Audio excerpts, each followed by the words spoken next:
अगर मैं आपसे पूछूं कि 5 साल पहले आपके मम्मी की उम्र आपसे 7 गुनी थी और 5 साल बाद आपके मम्मी की उम्र आपसे 8 गुनी हो जाएगी, तो क्या आप अपने माता की उम्र बता सकते हो? जी हाँ, इन सवालों को सिर्फ 1 मिनट में बताया जा सकता है, वो भी सिर्फ रैखिक समीकरण युग्म की मदद से। देखिए कैसे। हम लोग पढ़ रहे थे एक्सरसाइज 3.2, उनमें इस टाइप के क्वेश्चन है। क्वेश्चन नंबर 3 है, निम्न समस्याओं में रैखिक समीकरण युग्म बनाइए और उनके हल प्रतिस्थापन विधि द्वारा ज्ञात कीजिए। क्वेश्चन नंबर 3 है, ध्यान देखना।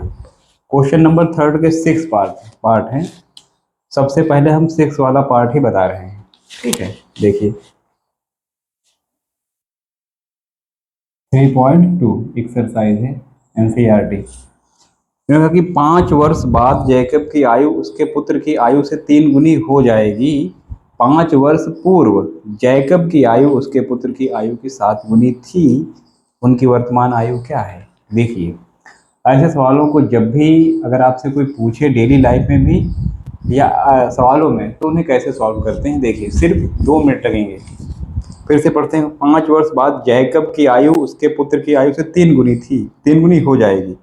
और 5 वर्ष पूर्व जैकब की आयु उसके पुत्र की आयु की 7 गुनी थी।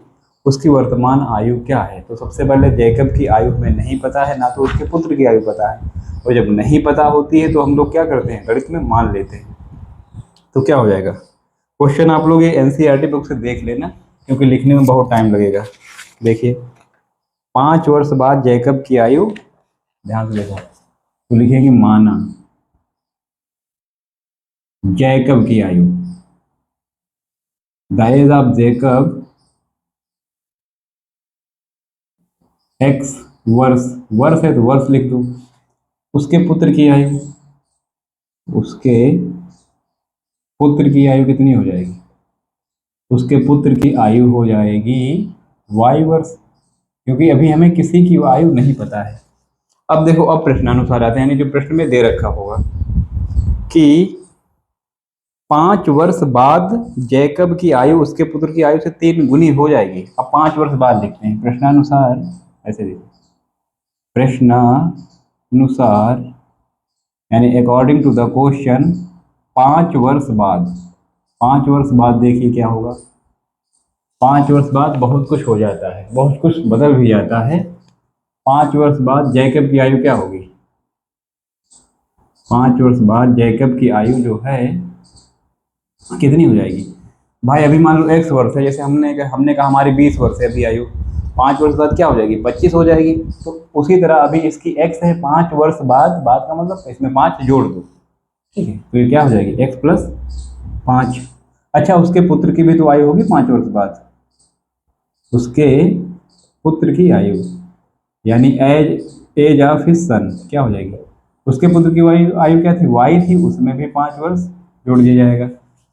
अब देखिए, अब प्रश्नानुसार अब लिखिए, ठीक है, क्योंकि ऊपर लिखने का भी कोई मतलब नहीं। अब लिखो प्रश्नानुसार यानी अकॉर्डिंग टू द क्वेश्चन। इन्होंने कहा है कि जैकब की जो आयु है उसके पुत्र की आयु से 3 गुनी हो जाएगी। जैकब की आयु क्या लिखो? 5 वर्ष बाद जैकब की आयु ये है, 5 वर्ष बाद जैकब की आयु ये है, और उसके पुत्र की आयु क्या है? y plus 5। जब भी ये लोग कहें कि उसके, देखो 5 वर्ष बाद उसके जैकब की जो आयु है उसके पुत्र की आयु की 3 गुनी हो जाएगी, तो 3 गुनी हो जाएगी, ये किस में लगाएं? 3 मतलब इधर लगाएं या इधर लगाएं, ये हमें देखना है।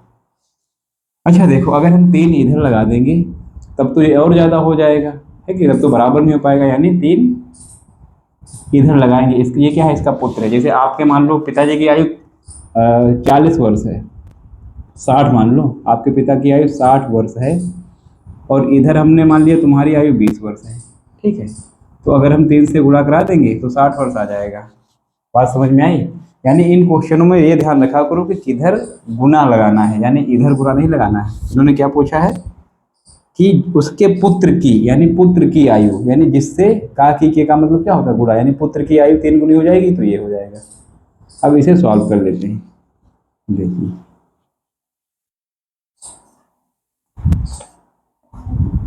x प्लस 5 बराबर 3, y प्लस में 15, ठीक। अब x बराबर क्या हो जाएगा, 3y इधर ही रहेगा, 15 इधर, 5 उधर गया तो माइनस का, तो x बराबर 3y प्लस में 10। ये इक्वेशन हमारी 1 बन गई। ध्यान से देखना, ये इक्वेशन क्या है हमारी, दिस इक्वेशन इज 1। अब दूसरी पुनः पुनः प्रश्न क्यों ATQ, ATQ का मतलब अकॉर्डिंग टू द क्वेश्चन क्या है कि 5 वर्ष पूर्व जैकब की आयु उसके पुत्र की आयु के 7 गुनी थी। 5 वर्ष पूर्व जैकब की आयु उसके पुत्र की आयु के 7 गुनी थी। देखिए 5 वर्ष पूर्व लिखेंगे, 5 वर्ष पूर्व जैकब की आयु, जैकब की आयु कितनी हो जाएगी, पुत्र की आयु, पुत्र की आयु। ध्यान से देखना, जैकब की, अच्छा बताओ अभी हमारी मान लो उम्र 20 साल है, 5 वर्ष पहले कितनी होगी, 20 से 5 घटा दो 15 साल हो जाएगी ना। तो जैकब की आयु कितनी थी, शुरुआत में x थी, 5 वर्ष पहले की अगर पूछी है तो क्या हो जाएगी, x माइनस 5 हो जाएगी 5 वर्ष पूर्व। पुत्र की आयु क्या थी, y थी, तो 5 वर्ष पहले y माइनस 5 हो जाएगी। अब इन्होंने कहा है कि ये देखो कि जो उसके पिता की आयु थी 5 वर्ष पूर्व, वो उसके पुत्र की आयु की क्या थी, 7 गुनी थी, यानी 7 गुनी थी। इधर गुणा लगाएंगे, ध्यान से देखना, इधर गुणा लगाएंगे ना कि इधर, क्योंकि पिता की उम्र हमेशा बड़ी होगी, पुत्र की छोटी होगी, तो पुत्र में गुणा कराएंगे तभी वो पिता के बराबर हो पाएगा। जैसे हम कहें ये जैसे हम कहें 30 साल है, तो ये कितना, 10 का कितना गुना है, तो 10 का कितना गुना है, 3 गुना है, क्योंकि 10 में 3 से गुणा कराएंगे तब भी 30 के बराबर हो पाएगा। उसी तरह मान लो ये पिता है और ये पुत्र है, तो इधर गुणा वाली संख्या इधर लगाते हैं ना कि इधर, ठीक है। तो ये रफ वर्क के लिए था। अब इसे सॉल्व कर लो। इसे कैसे सॉल्व करेंगे, देखो x माइनस 5 बराबर 7y और माइनस माइनस 7 बचे 35 आ गए, ठीक। ध्यान से देखना, अब इसे यहाँ इधर सॉल्व करो। x माइनस 5 बराबर है 7y माइनस 35। अच्छा, संख्या को उधर ले जाओ, x बराबर 7y और माइनस का 35 है, इधर 5 आया तो प्लस का हो गया, ठीक है। तो 35 7y माइनस का 30, 35 से 5 गए तो 30, ये आ गया x हमारा, ठीक है। ये समीकरण 2, ये समीकरण 2 बन गया। अब देखिए समीकरण 1 व 2 की हेल्प से, समीकरण 1 में x का मान ये दे रखा है और समीकरण 2 में x का मान ये दे रखा है, क्योंकि दोनों क्या है, x के मान आ गए हमारे पास। अब समीकरण 1 और 2 से प्रतिस्थापन विधि से इसे सॉल्व करेंगे। देखो समीकरण 1 का मान समीकरण 2 में रखने पर, समीकरण 1 का मान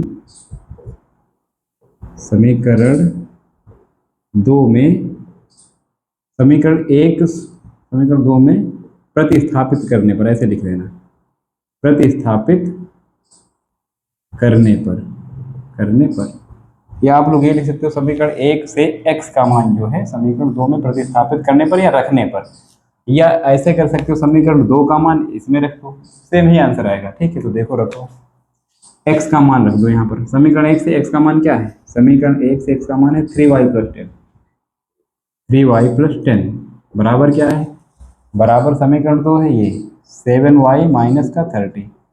अब देखो x पूरी तरह से गायब हो चुका है, y में इक्वेशन आ चुकी है। अब इसकी हेल्प से y का मान आ जाएगा, और जब y का मान आ जाएगा तो आप लोग चाहे समीकरण 1 में रख दो चाहे 2 में रख दो, x का मान आ जाएगा। और x और y थे क्या, जैकब की आयु थी, और y क्या थी, उसके पुत्र की आयु थी। तो देखिए y वाले एक तरफ ले आओ, देखो 10 30 इधर आया तो प्लस का हो गया, 7y, देखो इधर 7y है, ये 3y इधर जाएगा तो माइनस का 3y हो जाएगा, ठीक है। 10 और 30 और प्लस कितना हुआ 40, और 7 से 3 गया तो 4y बचा, और हमें सिर्फ y चाहिए। तो देखो y इधर 4 गुणे में है, इसके बटे में आ जाएगा, तो कितना हो जाएगा, y बराबर कितना हो जाएगा, देखो 4 एकम 4, 4 10 जा 40, यानी y कितना आ गया 10, y 10। समीकरण 1 लिख लो, समीकरण 1 से एक क्या था हमारा, x बराबर 3y प्लस 10, x बराबर 3y का मान कितना है 10 प्लस 10, देखो 3 गुणा 10 से कराओगे 30 और प्लस 10 40, x बराबर 40। x बराबर क्या है 40। अच्छा x और y थे क्या, यही हमारे आंसर्स हैं, यानी x y बराबर ये आ गया और x बराबर ये आ गया, क्योंकि x क्या था, x थी जैकब की आयु और पुत्र की आयु क्या थी y वर्ष। अतः लिखेंगे जैकब की आयु 40 वर्ष। जैकब की आयु कितनी है 40 वर्ष, 40 वर्ष तथा पुत्र की आयु कितनी हो जाएगी, पुत्र की आयु 10 वर्ष है, 10 वर्ष है। बात समझ में आई। ये इसके राइट आंसर है। आप लोग बिल्कुल इसे आसानी से देखिए, बहुत ही इजी क्वेश्चन है और जितने भी लगेंगे सब इजी लगेंगे। इसे नोट कर लीजिए और जो है स्क्रीनशॉट ले सकते हैं। बिल्कुल मजे से पढ़िए, कोई टेंशन नहीं लेनी है, एक एक सवाल करवाएंगे बिल्कुल ही। बोर्ड एग्जाम में आ जाएगा, तुम लोग इसे उड़ा दोगे। बताइए, नोट करिए दोस्तों। क्वेश्चन नंबर 3 का 1 ध्यान से देखना। क्वेश्चन एनसीईआरटी आपके पास बुक होगी, उससे पढ़ लेना। निम्न समस्याओं में रैखिक समीकरण युग्म बनाइए और उनके हल प्रतिस्थापन विधि द्वारा ज्ञात कीजिए। ठीक है, इसका हमने सबसे लास्ट वाला छठा बता दिया है। अब पहले से शुरुआत करते हैं। पहला देखो क्या है, what is the first question of this exercise. दो संख्याओं का अंतर 26 है, यानी the difference of two number is 26, और एक संख्या दूसरी की 3 गुनी है, यानी one number is twice the other, यानी 3 टाइम्स अदर नंबर। उन्हें ज्ञात कीजिए, find this numbers. This is very simple question, you don't worry about, I will tell you. दो संख्याओं का अंतर 26 है, यानी पहले तो संख्याएं माने, पहले तो हमें संख्याएं माननी है, बुक रख देते हैं। और एक संख्या दूसरी की 3 गुनी है। देखो माना संख्याएं, जब भी हमें नहीं इसमें पता होगा हम लोग मान लेते हैं, क्योंकि मैथ वाले मान ही लेते हैं। माना संख्याएं, संख्याएं क्या है x तथा y है, ठीक है, क्योंकि दो संख्याएं पूछे। अब इन्होंने बताया कि इनका अंतर जो है, अंतर का मतलब घटा दो, यानी x से y घटा देंगे तो इनका अंतर कितना है 26 है। जो दे रखा होता है वो बराबर में लिख दिया करते हैं, जैसे अंतर इतना है, इतना प्राप्त होता है, इस टाइप के टर्म है तो समझ लो वो बराबर में। अच्छा, जब ये बराबर में कर दिया तो इसे इक्वेशन 1 मान लो, या ऐसे कर दो, यहाँ से x का मान तुरंत निकाल लो या y का निकाल लो। 26 प्लस में क्या हो गया y हो गया, ठीक है। This is one equation. Second में रहा इन्होंने कि एक संख्या जो है, यानी प्रश्नानुसार, प्रश्नानुसार what was the question is saying, प्रश्नानुसार एक संख्या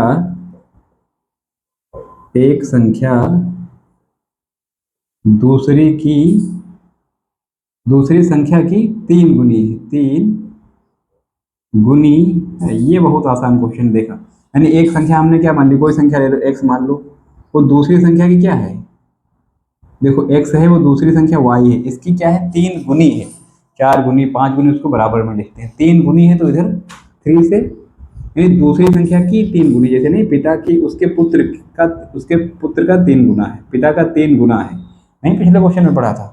तो जिसके साथ गुना लगा हो उसे उधर मल्टीप्लाई कराते हैं, ठीक है। अब ये इक्वेशन क्या होगा, ये इक्वेशन दो रख दो। अब ये तो बहुत आसान है, देखो एक ये बन गई, एक ये बन गई, x बराबर ये दे रखा है, x बराबर ये आ गया। अब समीकरण 1 और 2 को हल कर लो, देखो x बराबर ये जो है इसमें पुट कर दो, आंसर आ जाएगा आपको। देखो समीकरण 1 व 2 को हल करने पर यानी x का मान ऐसे देखो, समीकरण 1 से, ध्यान से देखना, समीकरण 1 से x का मान समीकरण 2 में प्रतिस्थापित करने पर, ऐसे लिख दिया करो, प्रतिस्थापित करने पर, यानी substitute the value of x from the equation 1 into second equation, ठीक है, क्वेश्चन करने पर। अब क्या हो जाएगा, समीकरण 2 था के पहले ये लिख लो, 3y था। अच्छा, समीकरण 1 से मान रखना है, तो 1 से मान क्या है, समीकरण 1 से देखो क्या है, x बराबर क्या है 26 प्लस में y बराबर 3y। ठीक है। अच्छा, ये हम लोग करते क्यों हैं? क्योंकि हमें x और y के वैल्यू फाइंड करनी होती है। ठीक है, तो देखो अब देखो उससे ये से x गायब हो गया, y में आ गया। अगर यहाँ पर आप y निकालते तो यहाँ पर y गायब हो जाता, x में कंडीशन आती। तो देखिए सबसे पहले तो संख्याओं वाले एक तरफ, नम और चर वाले एक तरफ, यानी वेरिएबल वन एक तरफ। देखो y इधर आएगा तो माइनस का हो जाएगा क्योंकि प्लस का है। अच्छा देखो 3y से यहाँ पर क्या होता है, एक y चला गया तो कितना बचा, 2y बराबर 26। अच्छा हमें y चाहिए तो क्या हो जाएगा, 2 में आ जाएगा भाई, मल्टीप्लाई में इक्वल के कितना आ जाएगा 13। तो y बराबर क्या आ गया 13। अब इस y का मान चाहे आप समीकरण 2 में रख दो चाहे समीकरण 1 में रख दो, आपका x आ जाएगा। और x और y क्या थी, हमारी संख्याएं थी। तो देखो y बराबर 13 समीकरण 1 में रखने पर, समीकरण 1 में रखने पर हमें मिला क्या, what we will get, x बराबर क्या था 26 प्लस में y, एक्स बराबर 26, y की वैल्यू पुट कर दो, यहाँ पर कितनी है 13 है। तो 26 और 13 कितना हो गया 39, 39 हो गया। तो ये हमारी दूसरा नंबर आ गया। तो देखो तो संख्या हमारी क्या आ गई, संख्या हमारी आ गई x था 39 और y क्या था हमारा 13 था। तो हमारी दो संख्याएं आ गई। अच्छा इसे अब चेक कर लेते हैं। ये कंडीशन हम लोगों ने दी थी कि जो एक संख्या है, यानी ये जो 39 है, ये दूसरी की 3 गुनी है। तो दूसरी की 3 गुनी देख लो, दूसरी क्या आई थी 13। अब देखो 13 का अगर हम 3 गुना करेंगे तो वो 39 हो जाएगा कि नहीं आ जाएगा। इसका हमने जो है परीक्षण भी कर लिया, यानी चेक भी कर लिया। तो बिल्कुल ही देखो क्या ही क्वेश्चन है, बहुत आसान है। अभी देखना आगे वाली एक्सरसाइज में इससे भी आसान तरीके बताएंगे, बस आप लोग पढ़ते जाओ लाइन से। डेली पढ़ो, डेली नोट्स बनाओ, नोट कर लो इसे। Question number second, question number क्या है सेकेंड। दो संपूरक कोण कंप्लीमेंट्री एंगल में बड़ा कोण छोटे कोण से 18 डिग्री अधिक है, उन्हें ज्ञात करिए। देखिए बहुत ही पैसेंस के साथ ध्यान पूर्वक देखोगे तभी समझ आएगा। ये this is the second question, second मतलब part of the question number 3 of this exercise. दो संपूरक कोणों में बड़ा कोण छोटे से 18 अधिक है। बड़ा कोण जो है छोटे से 18 अधिक है। सबसे पहले तो संपूरक कोण जान लो क्या होता है। संपूरक कोण, you have to know the संपूरक कोण यानी कंप्लीमेंट्री एंगल। जैसे ये है, this is the line, this is the 90 degree and this is 90। If we add two angles it become the complementary angle, यानी 180 डिग्री ये बन गया। ठीक है, यही संपूरक कोण होता है। अगर हम दो एंगल को जोड़ेंगे, जैसे ये एंगल प्लस में एंगल बी, तो ये 180 डिग्री के बराबर होगा। जैसे इसका नाम ए, इसका नाम बी है। तो यही क्वेश्चन में जो है, क्वेश्चन की डिमांड यही है कि दो संपूरक, क्या उन्होंने बताया है कि दो संपूरक कोणों में बड़ा कोण जो है वो दूसरे से 18 अधिक है, और हमें पता नहीं कौन है। मान लो 90-90 हो सकता है। तो माना कोण क्रमशः, यानी the angle are respectively x and y, x तथा वाई है। ठीक है, बड़ा कोण एक्स को मान लेते हैं, बड़ा कोण एक्स तथा छोटा कोण वाई है। The greater angle is x and the lesser or smaller angle is y according to the question। अब इन्होंने देखो क्या कहा, बुक देखते हैं कि बड़ा कोण यानी according to the question A T Q, आप लोग ऐसे प्रश्नानुसार लिखना। जो बड़ा कोण है वो क्या है, किससे अधिक है। सबसे पहले तो ये बात लिखो, सबसे पहले जो दे रखा है, यानी अगर संपूरक कोण है तो उन दोनों का जो एडिशन होगा, योग होगा, वो कितना होगा 180 डिग्री होगा। ध्यान समझना। सबसे पहले तो ये कंडीशन हमारी पहली क्वेश्चन यही बनेगी। अगर संपूर्ण कोण की कंडीशन है और अगर दो कोण हैं तो उन दोनों को जोड़ने पर 180 डिग्री आएगा। ये आपको याद करना ही पड़ेगा। यहाँ से x या y का मान निकाल लो, y निकाल लो, क्या हो जाएगा 180 degree minus x. This is the equation 1। अब देखो ए टी क्यू, ए टी क्यू क्या है अकॉर्डिंग टू द क्वेश्चन, बड़ा कोण छोटे कोण से से 18 अधिक है। जैसे मैं आपसे कहूँ कि मैं आपसे 18 अधिक हूँ, यानी मेरे पास आपसे 18 रुपये अधिक हैं। जैसे आपके पास 18 रुपये थे, मेरे पास 18 अधिक हैं, तो कितने हो जाएंगे, यानी 36 हो जाएंगे कि नहीं हो जाएंगे, 18 ऐड कर देंगे। तो जब बड़ा कोण जो था, ये बड़ा कोण हमने क्या माना, x है। आप किसी को भी मान सकते हो, y को बड़ा कोण मानोगे, x जो है छोटे कोण से कितना अधिक है, 18 अधिक है, तो 18 इधर ऐड करेंगे। ध्यान देखना, देखो जिसके पास रुपए कम होंगे, रुपए ऐसे समझो, उधर ही ऐड करेंगे। जैसे हमारे पास 20 रुपए हैं, हमारे पास 20 रुपए हैं, आपके पास 10 रुपए हैं, तो हमारे पास आपसे 10 रुपए ज्यादा हैं, लेकिन जब आप अपने में 10 ऐड करोगे तभी तो हमारे बराबर हो पाएंगे।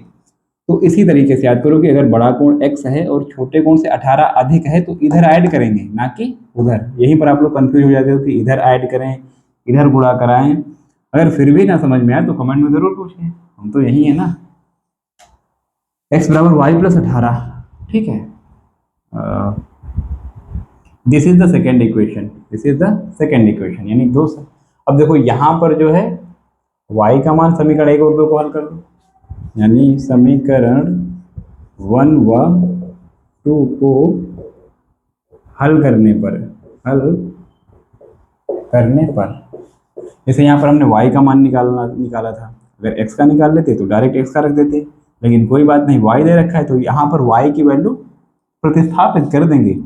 प्रतिस्थापन का मतलब ही होता है कि मान रखना, एक इक्वेशन दूसरे में रखना। तो समीकरण दूसरी देखो क्या है, या समीकरण एक ही देख लो। समीकरण एक क्या है, समीकरण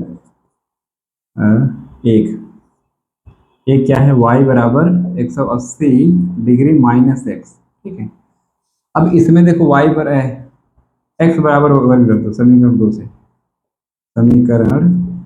से, y बराबर क्या हो जाएगी, 180 डिग्री माइनस एक्स। एक्स का मान समीकरण 2 में कितना आया, y प्लस 18। और ध्यान रखना ये ब्रैकेट में आ जाएंगे, क्योंकि चिन्ह माइनस लगा होता है तो ब्रैकेट में आ जाते हैं।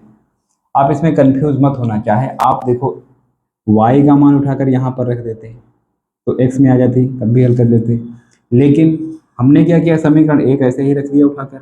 इसमें हमने यहाँ से देखो, यहाँ से x बराबर क्या रख दिया, y प्लस 18, यानी x बराबर क्या रख दिया, y प्लस 18 ब्रैकेट में उसे बंद कर दिया।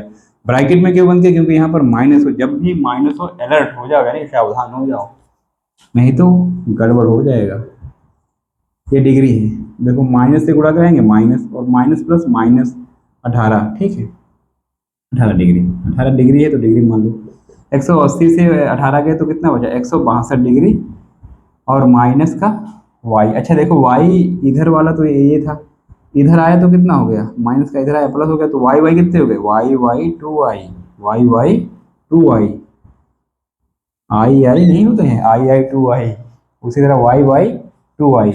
अब हमें y की वैल्यू निकालनी है, 162 बटे में 2 कर दो, तो y कितना आ गया, देखो 2 से काटो, 2 अठे 16, 2 एक 2, यानी 81 डिग्री y आ गया। अब 81 डिग्री y आ गया। अब y का मान चाहे आप इसमें रख दो चाहे इसमें रख दो, आंसर हमें x का मान पता चल जाए। इसमें रख देते हैं तो तुरंत x निकल आएगा। समीकरण 2 से, फ्रॉम द इक्वेशन 2, समीकरण 2 से क्या है, x बराबर कितना है, y प्लस 18, y का मान रखो 81, y का मान 81 आया, 81 प्लस में 18, देखो 18, अब 1 8, देखो पलट दिया कि नहीं पलट दिया, तो कितना हो जाएगा, 8 1 9 और 8 1 9, 99 डिग्री बस में, 8 1 9 8 1 9, ठीक, यही होता है 8 1 9 8 1 9, तो 99 डिग्री आ गया। अच्छा 81 और 99 को ऐड करके देखो क्या 180 आ रहा है, क्योंकि संपूरक कोण थे। देखो अब 99 और 81 को ऐड करो, 9 1 10 9 8 17 और 1 18, 180 डिग्री आ गया, यानी हमारा आंसर सही है, ठीक है। और बड़ा कोण क्या था, बड़ा कोण हमने x को माना था, तो देखो 99 बड़ा है और 81 क्या है, छोटा है। और कितना अधिक है, 81 में अगर हम 18 जोड़ेंगे तभी 99 होगा। इक्वेशन सेकंड भी हमारी फॉलो हो गई। बात समझ में आई, तो लिखेंगे अतः कोण 99 डिग्री व 81 डिग्री है। This is your right answer. Question number 3 देखिए, क्वेश्चन नंबर थर्ड, आप लोग क्रिकेट के बहुत शौकीन होंगे, बहुत से लोग नहीं होंगे। तो क्वेश्चन नंबर थर्ड में क्या है कि एक क्रिकेट टीम में कोच ने 7 बल्ले तथा 6 गेंदे 3800 रुपये में खरीदी। यानी फिर से सुनो, एक क्रिकेट टीम के कोच ने 7 बल्ले तथा 6 गेंदे 3800 रुपये में खरीदी। बाद में उसने 3 बल्ले तथा 5 गेंदे 1750 रुपये में खरीदी। ओके, प्रत्येक बल्ले और प्रत्येक गेंद का मूल्य ज्ञात करो। ध्यान से देखो इसे कैसे सॉल्व करेंगे। देखो इसमें बल्ले का हमें मूल्य नहीं पता है, ना कि गेंद का भी मूल्य नहीं पता है, लेकिन इन्होंने जो दे रखा है वो अब जब नहीं पता होता तो हम लोग क्या करते हैं, मान लेते हैं, क्योंकि हम लोग मैथ के स्टूडेंट हैं तो मान लेंगे। ठीक है, हम लोग क्या है, क्वेश्चन नंबर थर्ड है कि फोर्थ है, थर्ड ही है। क्रिकेट टीम ने माना बल्ले का मूल्य ऐसे लिखेंगे, देखो माना बल्ले का मूल्य x रुपए, यानी ऐसे रुपए का साइन x रुपए, तथा गेंद का मूल्य the price of ball is y, मूल्य y रुपए है, रुपए y है, ऐसे लिख दिया करो। ठीक, y रुपए है। अब इन्होंने कहा कि 7 बल्ले और 5 गेंदों का मूल्य कितना है, 3800 रुपये है।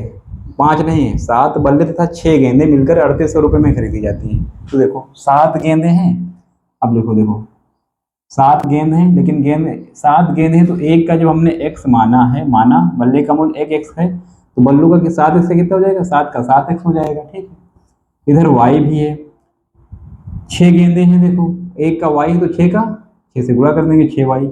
इनका जो टोटल मूल्य है वो 3800 है, इनका टोटल मूल्य है वो 3800 है। तो इन दोनों को क्या करेंगे भाई, ये बल्ला और गेंद आपस में जोड़ देंगे, तभी तो 3800 के बराबर हो पाएगा। बात समझ में आई? आई तो आई।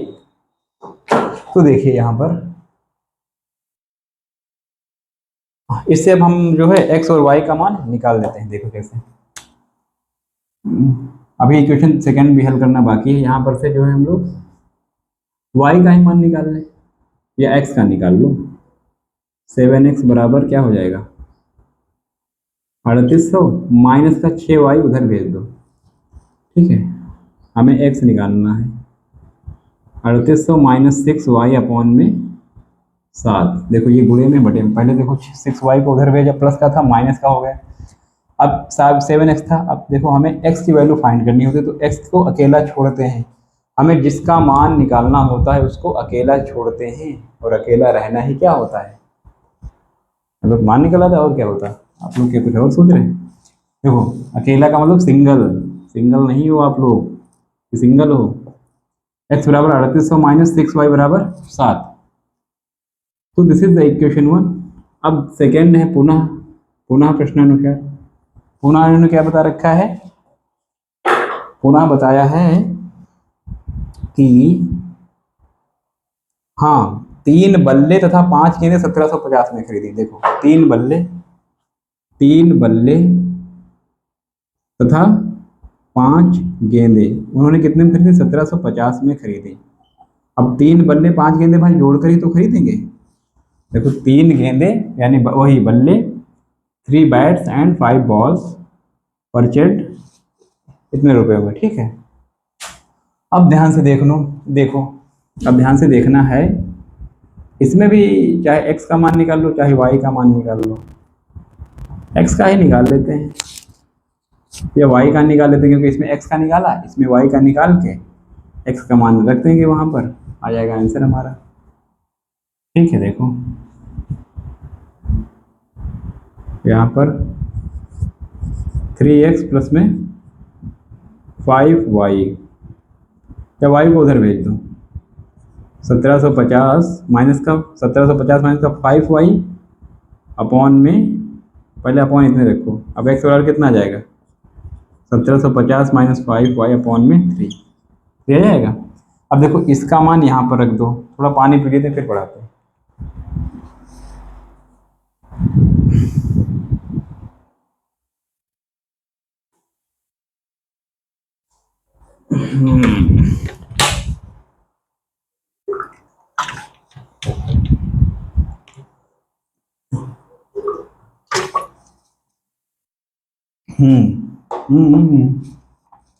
इसमें इसका मान रखो। देखो यहाँ पर से हमने 5y को इधर भेजा, 3x इधर था। अब देखो x को जो है अपॉन में कर दिया, मतलब 3 जो मल्टीप्लाई में था अपॉन में कर दिया। अब देखो यहाँ समीकरण 1 से x बराबर ये था, यहाँ भी x बराबर 1 है, तो x आपस में बराबर होंगे कि नहीं, तो इन दोनों को आपस में क्या कर दो, बराबर कर दो। यानी इस x का मान समीकरण 2 में रख सकते हैं, है कि नहीं।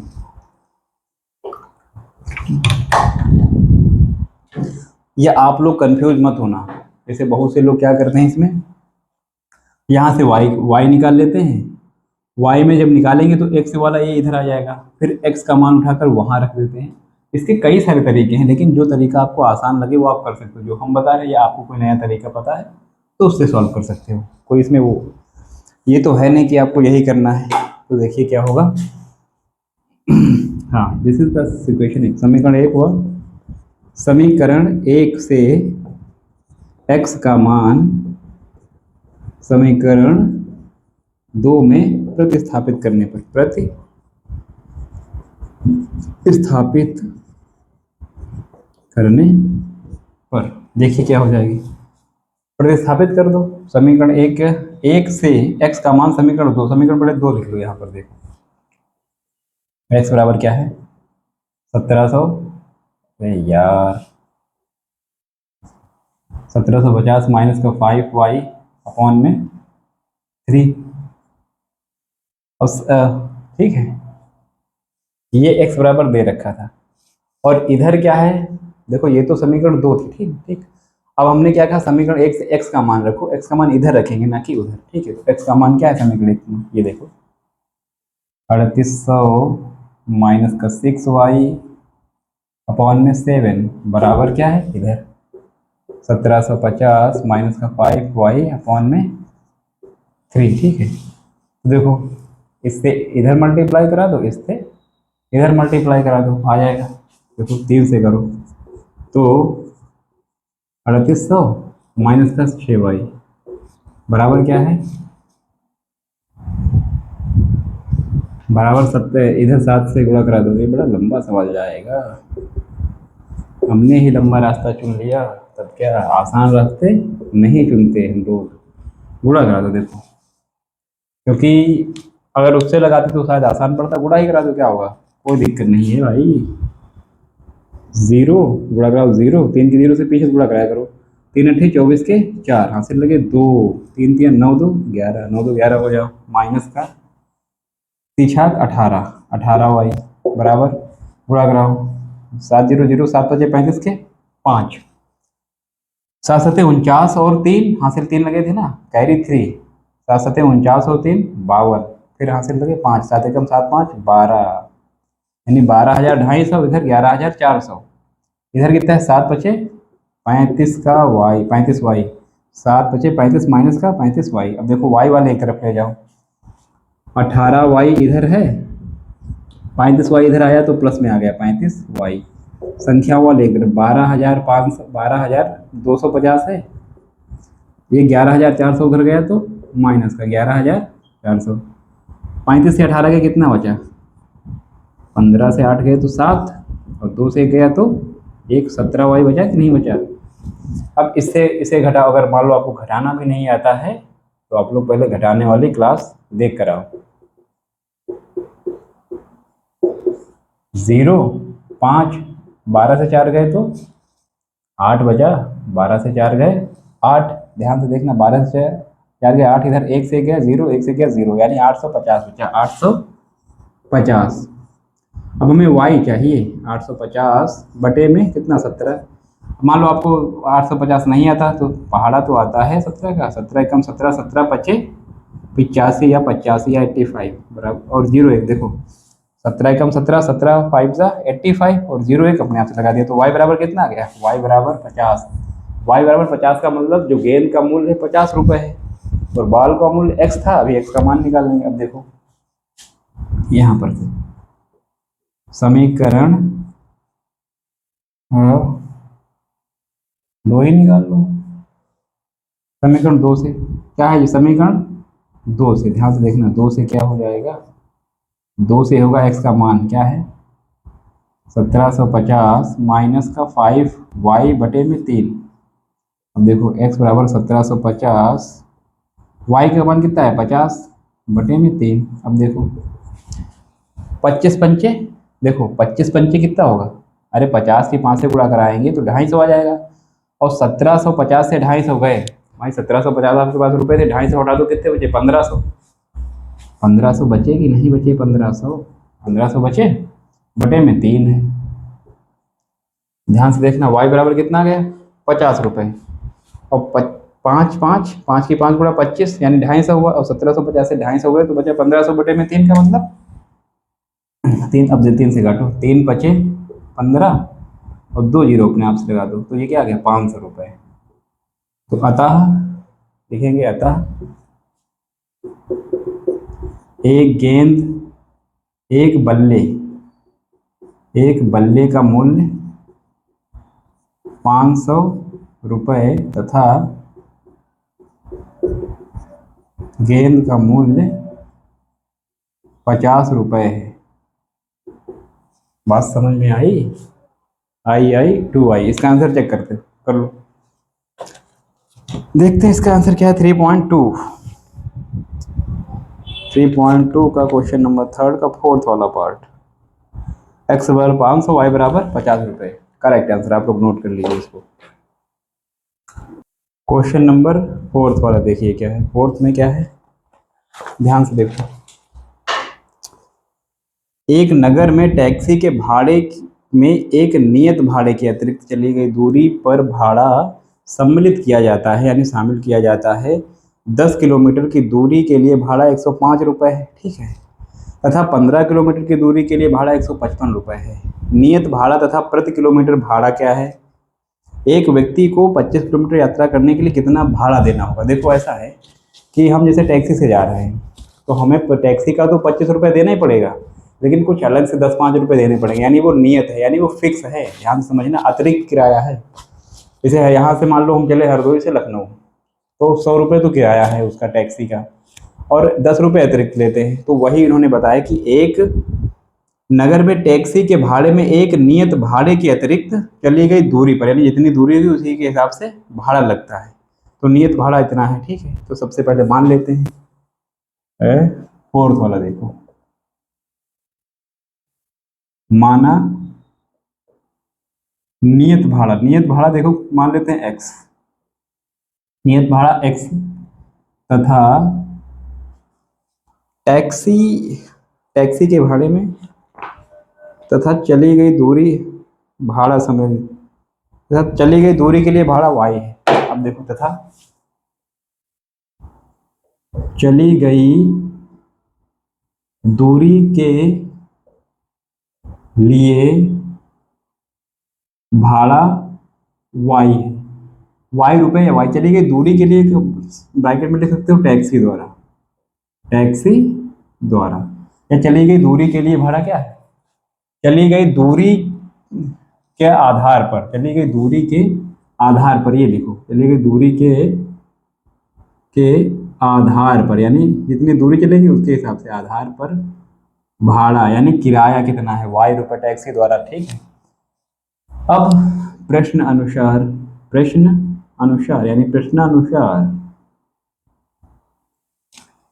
क्या कह रहा है कि 10 किलोमीटर की दूरी के लिए भाड़ा 105 रुपये है। ध्यान से देखना, 10 किलोमीटर के लिए दूरी के लिए भाड़ा कितना है? देखो 10 किलोमीटर दूरी के लिए भाड़ा कितना है? 105 रुपये, 105 रुपये, ये हमारी इक्वेशन बनी। ध्यान से देखना। और दूसरा क्या है? दूसरा है कि 15 किलोमीटर दूरी के लिए भाड़ा क्या है? 155 रुपये। देखो 10 किलोमीटर की दूरी चली तो दूरी के आधार पर भाड़ा कितना है? वाई। तो 10 किलोमीटर चली, 1 किलोमीटर के लिए वाई था, देखो चली गई दूरी के आधार पर भाड़ा कितना है? वाई रुपए प्रति किलोमीटर, ऐसे लिख लो, प्रति किलोमीटर है ऐसे। देखो 1 के लिए वाई था तो 10 के लिए क्या हो जाएगा? 10 वाई, यानी 10 किलोमीटर के लिए भाड़ा कितना है? 105 रुपये। लेकिन उसमें अतिरिक्त भाड़ा, यानी एक नियत भाड़ा भी तो लगता था, यानी इतना तो हो गया, जैसे हमने बताया था 10-20 रुपये एक्स्ट्रा, तो वो क्या लगता था? नियत भाड़ा एक्स रहेगा, क्योंकि नियत वो नियत है, यानी वो बदलेगा नहीं। अगर 10 रुपये है तो 10 से 20 होगा तो 20 होगा, ठीक है। ये इक्वेशन हमारी 1 बन गई, ठीक है। इक्वेशन क्या है 1। अब यहाँ से x का मान निकाल लो, 105 माइनस 10y, ये इक्वेशन 1 मान लो, ठीक है। पुनः पुनः इन्होंने क्या बताया है कि 15 किलोमीटर चलने पर भाड़ा जो है 155 रुपये हो जाता है। यानी 15 किलोमीटर की दूरी तय करनी है। 15 किलोमीटर यानी दूरी के आधार पर क्या था हमारा वाई, तो 1 किलोमीटर पर, प्रति किलोमीटर का मतलब 1 किलोमीटर पर वाई भाड़ा है, तो 15 पर 15 वाई हो जाएगा, बराबर 155 रुपये है। 100 क्या है 55 रुपये है। अच्छा, लेकिन इसमें भी तो हमें अतिरिक्त भाड़ा देना पड़ेगा। अतिरिक्त भाड़ा चेंज नहीं होगा, यानी वो जो फिक्स भाड़ा है, नियत भाड़ा है, वो x ही रहेगा, वो भी देना पड़ेगा।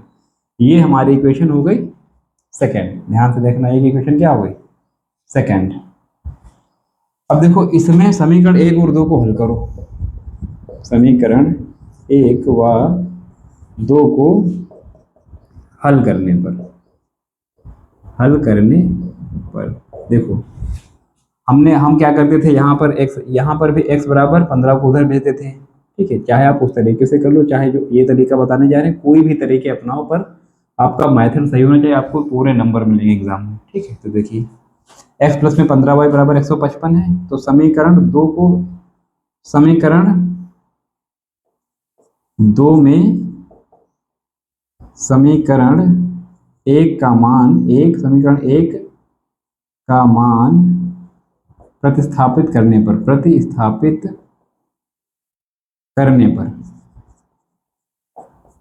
पर क्या होगा बताइए।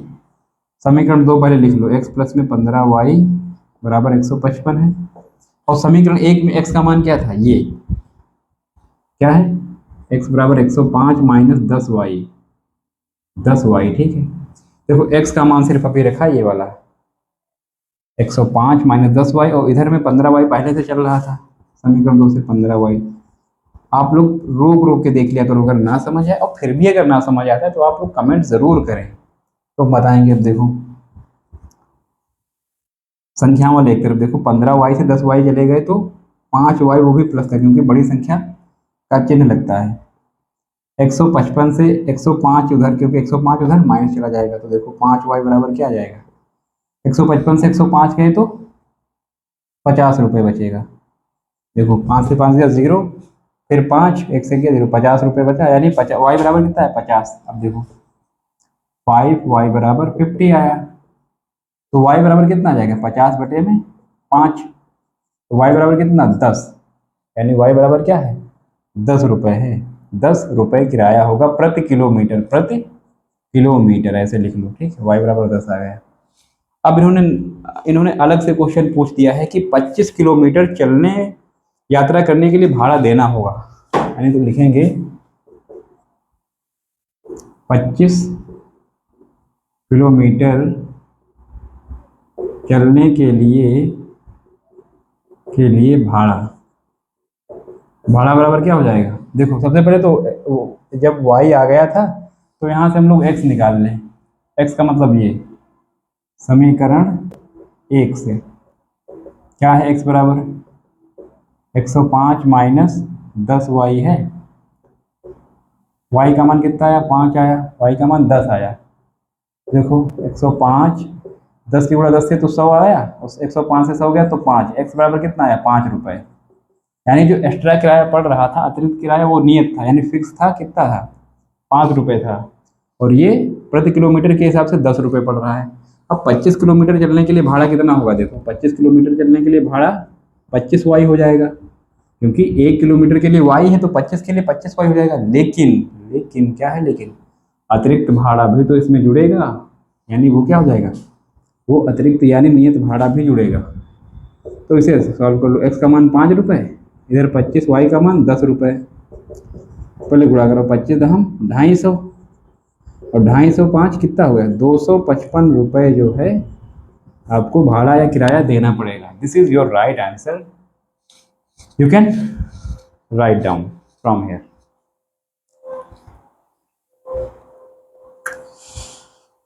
अब जो है इसके आधार पर ये तो हो ही गया। अब एक 5th वाला पार्ट बचा है, फिर इस एक्सरसाइज जो है खत्म हो जाएगी।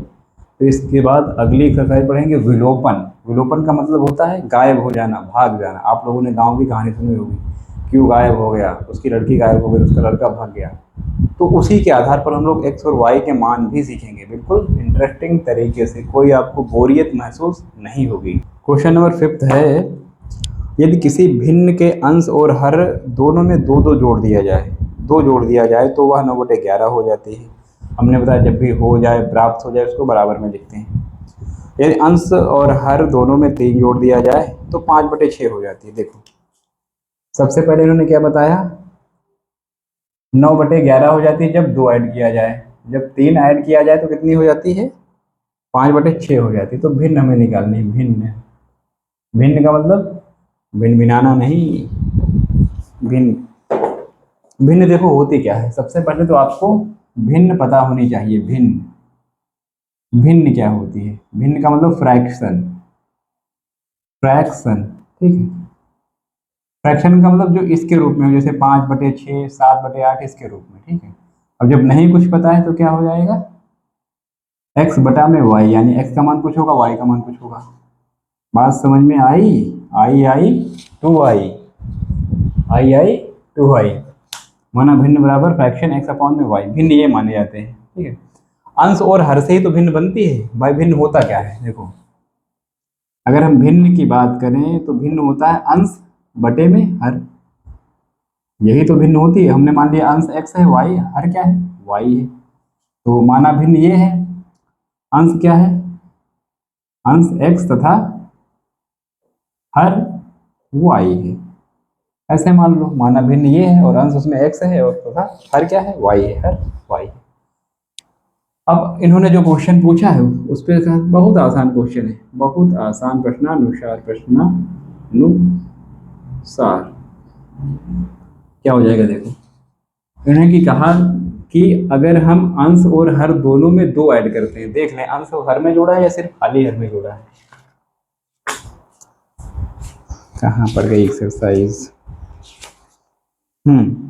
यदि किसी भिन्न के अंश और हर दोनों में 2 जोड़ते हैं और अगले में दोनों में 3, हाँ ठीक है, दोनों में। देखो प्रश्नानुसार यहाँ इन्होंने बताया भिन्न क्या है। सबसे पहले तो देखो अंश में इन्होंने कहा कि 2 जोड़ दो, बटे में y में भी 2 जोड़ दो, तो भिन्न कितनी हो जाती है, तो भिन्न हो जाती है 9/11। ध्यान से देखना, ये इन्होंने कहा कि अंश और हर दोनों में अगर if we add 2 in numerator and denominator then the fraction becomes 9/11। Okay, तो यहां पर देखिए ये कंडीशन बनी।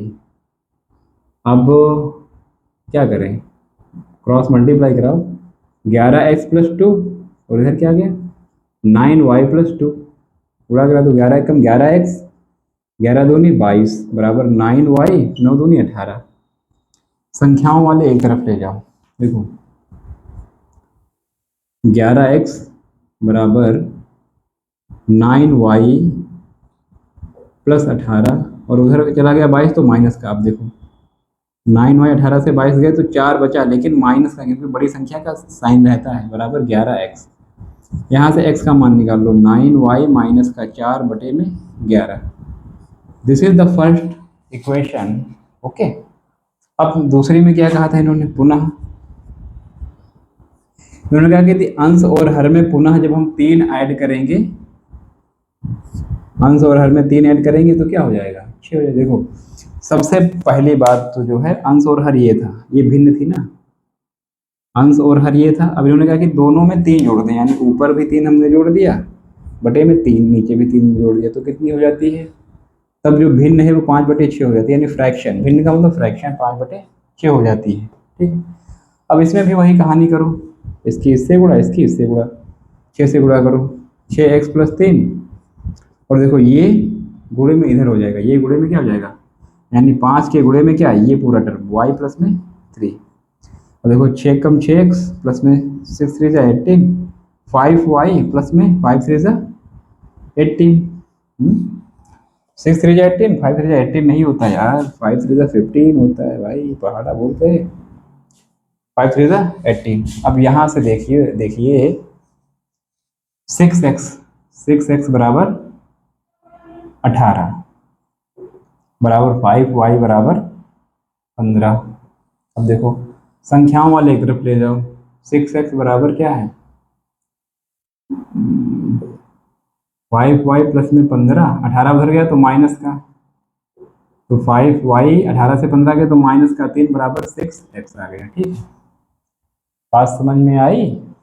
इतना है। समझ आ रहा है कि नहीं आ रहा? आप लोग बताते जाना कमेंट करके। नहीं आ रहा फिर दूसरा तरीका, बहुत सारे तरीके इसके हो सकते हैं, यानी 1 2 3 ऐसे हो सकते हैं। देखो ये इक्वेशन आ गई। अब हमें सोचना क्या है, सवाल हम लोग देखो रटते नहीं कभी भी, हम बस लगाते जाते हैं और हमें आंसर मिलता जाता है। आप लोग भी कभी भी ट्राई करो क्वेश्चन को, कोई भी क्वेश्चन हो, आराम से देखो उसमें पूछा क्या। सबसे पहले देखो मैंने ये बना दिया था कि हमें ये पूछा, ये दिया है, ये दिया है, और हमें निकालना क्या है, भिन्न निकालनी। भिन्न के लिए हमें एक्स और वाई के मान चाहिए। एक्स का मान निकल आएगा, वाई का मान वही हमारी भिन्न आ जाएगी, फ्रैक्शन आ जाएगी। ये तो पूछा था।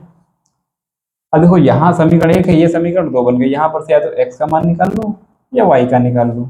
एक्स का ही मान निकाल लेते हैं। एक्स बराबर क्या है 5y माइनस 3, या ऐसा करो यहाँ पर जो है 5y रखो। देखो 5y को ऐसे हमने रखा, 6x उधर गया तो माइनस का,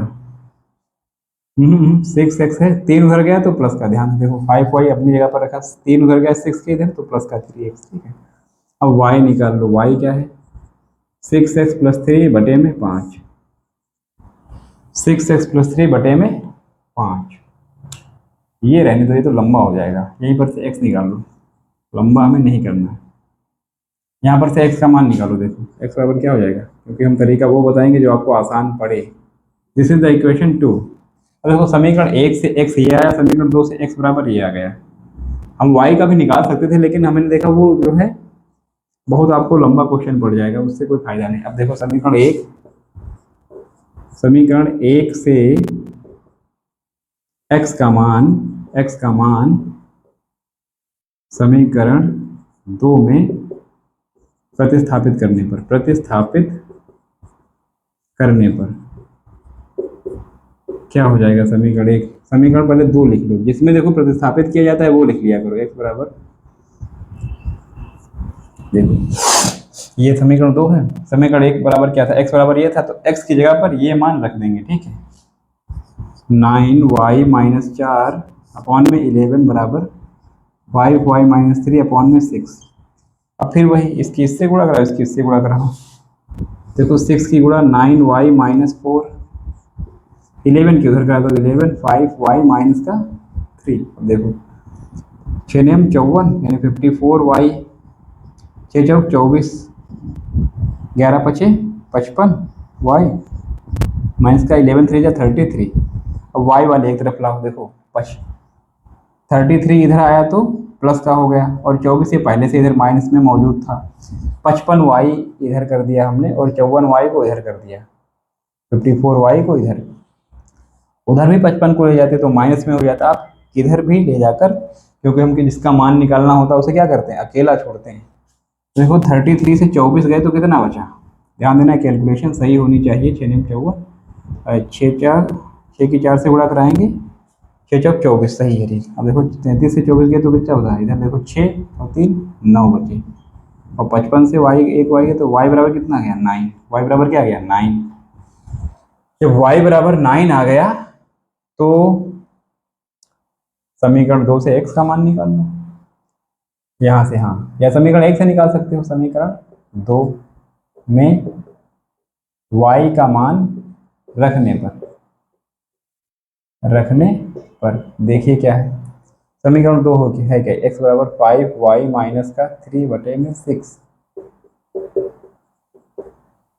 y कितना है, y है 9 माइनस का 3 बटे में 6। देखो y का मान अभी 9 आया था यहाँ पर से, तो देखो x बराबर क्या गया 5 नेम 45 माइनस 3 बटे में 6 घटा दो, 45 से 3 गया तो 42 आ जाएगा।